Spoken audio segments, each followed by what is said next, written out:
आता जो तलाठी भरतीचा पेपर होणार आहे, तो टीसीएस कंडक्ट करणार नाहीये, तर एमपीएससी कंडक्ट करणार आहे. त्याच्यामुळे तुम्ही मार्केटमध्ये काही म्हणजे असे क्लासेस वगैरे किंवा युट्यूब चॅनल वगैरे बघताय, ते म्हणतात की हे मागचे तलाठीचे पेपर हा प्रश्न आला होता. तर मित्रांनो, ते आता काही कामाचं नाहीये, कारण पेपर टीसीएस घेणार नाहीये. तसे सोपे प्रश्न आपल्याला दिसणारच नाहीये. त्यामुळं आपण एकदम डेप्थ मध्ये जायला पाहिजे. आता 16 वित्त आयोग जर आपण पाहिलं, तर त्याचे 2-3 परीक्षेला प्रश्न येऊन गेले. त्यामुळे ते आता त्यामुळे पेपर सेटर आता डीपमध्ये घुसण्याची शक्यता आहे. त्यामुळे आपण 16 वित्त आयोग आणि वित्त आयोगाशी संबंधित बाबी या व्हिडिओमध्ये कव्हर करणार आहे. हा व्हिडिओ तुम्हाला 3 विषयासाठी महत्त्वाचा ठरणार आहे. प्री, मेन्स आणि त्याचे 3 विषय. म्हणजे कोणत्याही घटकामध्ये, कोणत्याही सेगमेंटमध्ये जरी प्रश्न विचारला, तरी आपला या घटकातून तो प्रश्न कव्हर होणार आहे. तर आपण बघायला सुरुवात करणार आता 16 वित्त आयोग, त्याच्या सगळ्या तरतुदी. तर वित्त आयोग कलम 280 नुसार एक संविधानिक संस्था आहे. आपण जर पाहिलं तर भारतीय संविधानातील कलम 280 नुसार वित्त आयोग स्थापन केला जातो आणि ही घटनात्मक संस्था आहे. वित्त आयोग नियोजन आयोग जशी असंविधानिक आणि अघटनात्मक होता मित्रांनो, तसा वित्त आयोग ही संविधानिक संस्था आहे आणि याच्यावरही तुम्हाला प्रश्न विचारला जातो. म्हणजे एकदम सोप्यात सोपा जर प्रश्न विचारला तर कलम 200 वित्त आयोगाची स्थापना कोणत्या कलमानुसार केली जाते, हाही आयोग प्रश्न विचारतो. आणि जर अवघड डेप्थ मध्ये घुसायचे गेले तर मल्टी लायनर मध्ये 16 वित्त आयोग किंवा वित्त आयोगाच्या अध्यक्षांची कालानुक्रमे रचना करा, असाही प्रश्न येऊ शकतो. त्यामुळे आपल्याला त्याचे सगळंच माहित पाहिजे. सोपाही प्रश्न येतो आणि मल्टी लायनर हार्ड प्रश्न पण येतो. तर वित्त आयोगाची स्थापना व रचना आपण या अभ्यासाच्या दृष्टीने बघू. स्थापना भारताच्या राष्ट्रपतीद्वारे दर 5 वर्षांनी. वित्त आयोगाची स्थापना कोण करतं असं जर प्रश्न आला तर तो संसद, अर्थ मंत्रालय, राष्ट्रपती असे प्रश्न, असे ऑप्शन देत असू शकतात. तर भारताच्या राष्ट्रपतीद्वारे दर 5 वर्षांनी वित्त आयोगाची स्थापना केली जाते. दर 5 वर्षांनी किंवा आवश्यकतेनुसार त्याआधीही वित्त आयोगाची स्थापना केली जाते. वित्त आयोगामध्ये एक अध्यक्ष आणि 4 सदस्य अशी त्याची रचना आहे. आता यावरती भरपूर वेळा प्रश्न आले की वित्त आयोगामध्ये एक अध्यक्ष, 5 सदस्य, 6 सदस्य, 3 सदस्य. त्यामुळे वित्त आयोगाची रचना जर बघितली आपण तर एकास 4 आहे. म्हणजे एक अध्यक्ष आणि 4 सदस्य. या सदस्यांची पुनर्नियुक्ती होऊ शकते का? तर हो. हे सदस्य आणि आयोगाचे अध्यक्ष हे पुनर्नियुक्तीसाठी पात्र असतात. आता मग यांच्या पात्रता काय? तर संसदेने कायद्याद्वारे सदस्यांच्या योग्यतेचे निकष ठरवले आहेत. योग्यतेचे निकष कोणी ठरवले? संसदेने. जसे की उच्च न्यायालयाचे न्यायाधीश असण्याची पात्रता, वित्त आणि अर्थशास्त्राचे ज्ञान, अशा पात्रता वित्त आयोगाच्या सदस्यांच्या आणि अध्यक्षांच्या सांगितलेल्या आहेत. तर या स्लाइडमध्ये आपल्याला लक्षात ठेवण्याची ही गोष्ट आहे की कलम 280 नुसार वित्त आयोग राष्ट्रपती स्थापन करतो दर 5 वर्षांनी किंवा त्याआधी आवश्यकतेनुसार. आता वित्त आयोगाचे कार्य काय आहे? तर वित्त आयोग प्रामुख्याने केंद्र आणि राज्य सरकारमधील आर्थिक संबंधांवर लक्ष केंद्रित करतो. त्याचे प्रमुख अधिकार व कार्य पुढील प्रमाणे. आता एक म्हणजे करांची वाटणी करणे. केंद्राकडून गोळा केलेल्या करांच्या निव्वळ उत्पन्नाची केंद्र आणि राज्यामध्ये वाटणी करायची. ही वाटणी 2 प्रकार असते मित्रांनो, एक व्हर्टिकल आणि एक हॉरिझॉन्टल. आता व्हर्टिकल म्हणजे काय? तसं वेगवेगळ्या राज्यांमध्ये आपापसात कशी वाटणी करावी याचा इथे फॉर्म्युला ठरवून देत असतात. त्या फॉर्म्युल्याचे विविध निकष असतात, तेही आपण बघणार आहे. कोणता निकष नवीन लागू केला की कोणता वगळला, यावरती आयोग नक्कीच प्रश्न विचारू शकतो. कारण 16 वित्त आयोगाने एक नवीन निकष लागू केलेला आहे. अनुदान, करांची वाटणी, अनुदान. भारताच्या एकत्रित निधीतून राज्यांना दिल्या जाणाऱ्या आर्थिक अनुदानाचे ते नियम ठरवतात. 3 नंबर स्थानिक स्वराज्य संस्था. देशातील पंचायत राज संस्था जसे ग्रामपंचायत, पंचायत समित्या, जिल्हा परिषदा आणि शहरी स्थानिक स्वराज्य संस्थांच्या विकासासाठी राज्यांच्या एकत्रित भर घालण्यासाठी आवश्यक उपाययोजना वित्त आयोग सुचवतो. तर हे वित्त आयोगाचे कार्य आहे. वित्त आयोगाचे कार्य जर विचारले तुम्हाला आणि त्याच्यामध्ये जर स्थानिक स्वराज्य संस्था आल्या तर तो ऑप्शन तुम्हाला बरोबर करायचा आहे, कारण ते त्याचं कार्य आहे. आपण चूक करू शकतो, ऑप्शन आपल्याला वाटू शकतो चूक, पण तो स्थानिक स्वराज्य संस्था ऑप्शन बरोबरच आहे. आता वित्त आयोगाचा अहवाल काय करायचा? वित्त आयोगाची स्थापना कोण करतं? राष्ट्रपती. म्हणजे कोणत्याही संविधानिक संस्थेची जेव्हा स्थापना जो व्यक्ती करतो ना, तर ती संस्था त्यालाच जबाबदार असते आणि त्यालाच ती अहवाल सादर करत असते, होत असतं. तर वित्त आयोग आपला थेट अहवाल भारताच्या राष्ट्रपतीकडे सुपूर्द करतो. अहवाल कोणाकडे देतो? तर भारताच्या राष्ट्रपतीकडे. आणि राष्ट्रपती हा अहवाल संसदेच्या दोन्ही सभागृहासमोर मांडतात. वित्त आयोग, वित्त आयोगाकडून राष्ट्रपती आणि राष्ट्रपती टू संसद, असा हा प्रवास आहे. महत्वाचं बघा, वित्त आयोगाच्या शिफारशी ज्या असतात त्या सल्लागार स्वरूपाच्या असतात. त्या सरकारवर बंधनकारक नसतात. परंतु त्या प्रशासकीय कारणामुळे सामान्यतः स्वीकारले जातात. कारण सरकारने त्याची नियुक्तीच त्यासाठी केली असते. तर त्या स्वीकारल्याच जातात.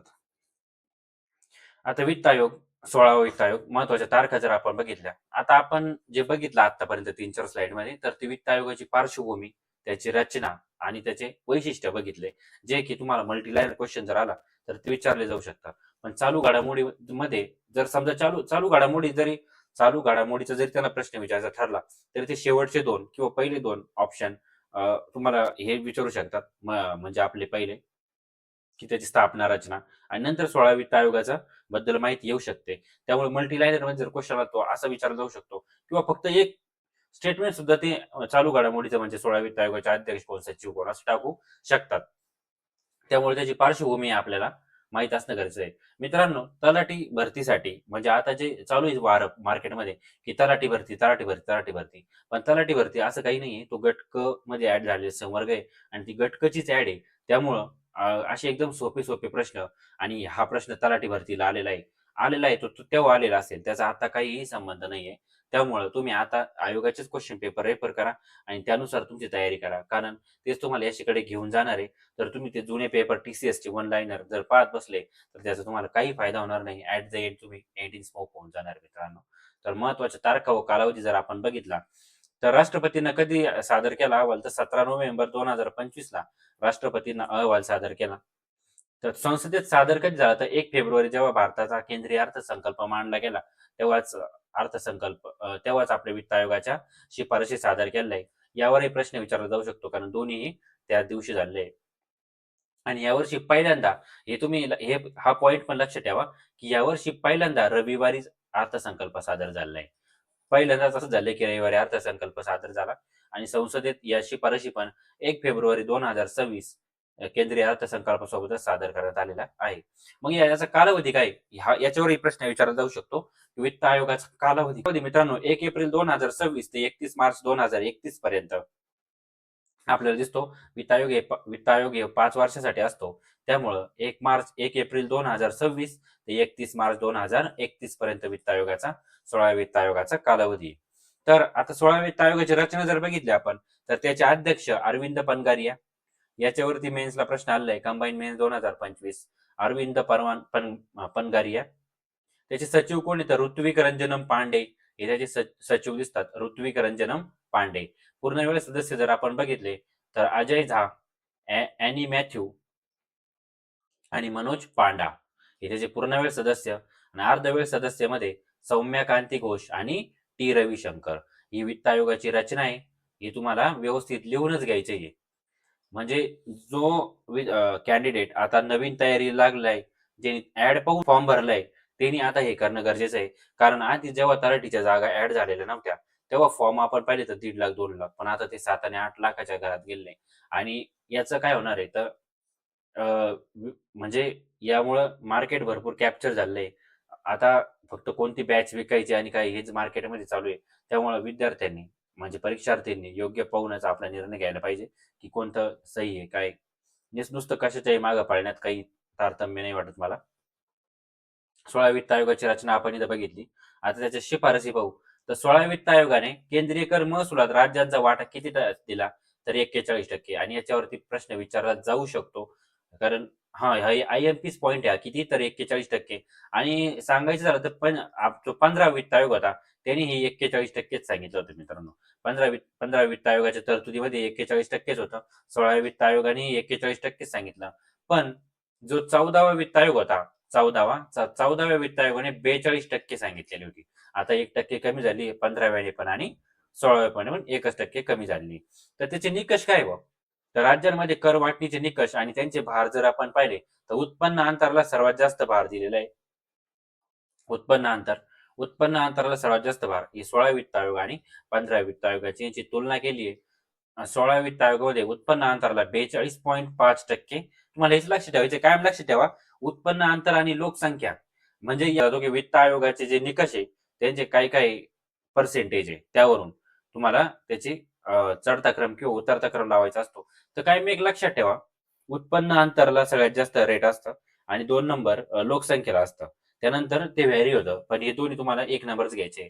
उत्पन्न अंतराला 42.5%, त्याआधी 45 होतं. नंतर लोकसंख्येला आता 17.5 आहे. लोकसंख्या, कामगिरी 10, क्षेत्रफळ 10, वने आणि पर्यावरण 10 आणि कर व वित्तीय सुधारणा हा जो टॉपिक आधी होता, हा जो निकष आधी होता, तो 16व्या वित्त आयोगाने रद्द करण्यात आलेला आहे. यावरती तुम्हाला डायरेक्ट वन लाईनर प्रश्न येऊ शकतो की 16व्या वित्त आयोगाने कोणता निकष रद्द केलेला आहे. तर कर व वित्तीय सुधारणा आणि कोणता निकष ऍड केला, तर जीडीपी मधील योगदान हा जो निकष आहे तो ऍड केला. जर त्यांना 2 लाईनर मध्ये म्हणजे 2 लाईनर मध्ये जर प्रश्न विचारला असला आणि जर तुम्हाला फसवायचंच असलं मित्रांनो, तर ते वर खाली करू शकतात आणि उत्तर दोन्ही चूक देऊ शकतात. त्यामुळे कोणता ऍड झाला आणि कोणता काढून टाकला हे लक्षात ठेवणं खूप गरजेचं आहे. कर व वित्तीय सुधारणा हा जो 15 वित्त आयोगापर्यंत होता तो रद्द करण्यात आलेला आहे आणि जीडीपी मधील योगदान ज्याला 10% आहे तो ऍड करण्यात आलेला आहे.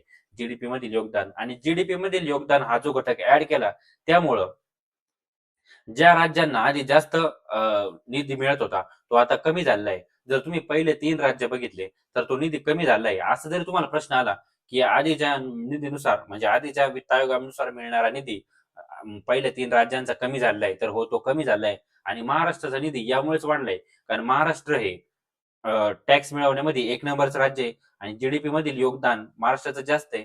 त्यामुळं महाराष्ट्राचा जो महाराष्ट्राला मिळणारा जो निधी आहे तो वाढलेला आपल्याला दिसतो. तर आपण आता बघू की राजकोषीय तूट आणि कर्ज उद्दिष्ट किती आहे. तर केंद्रासाठी शिफारस अशी केली आहे वित्त आयोगाने की 2030-31 पर्यंत केंद्रासाठी 2030-31 पर्यंत राजकोषीय तूट जीडीपीच्या 3.5% पर्यंत कमी करायची आहे. केंद्रासाठी किती? 3.5%. तुम्ही फक्त लक्षात ठेवायचं, केंद्रासाठी राजकोषीय तूट 3.5%, राज्यासाठी राजकोषीय तूट 3%, केंद्रासाठी 3.5% आणि राज्यासाठी 3%. बस. केंद्र राज्य एकत्रित कर्ज अंदाज 2026-27 मध्ये जीडीपीच्या 77.3% पर्यंत कमी होण्याचा अंदाज. किती? 77.3. एवढं महत्वाचं नाहीये.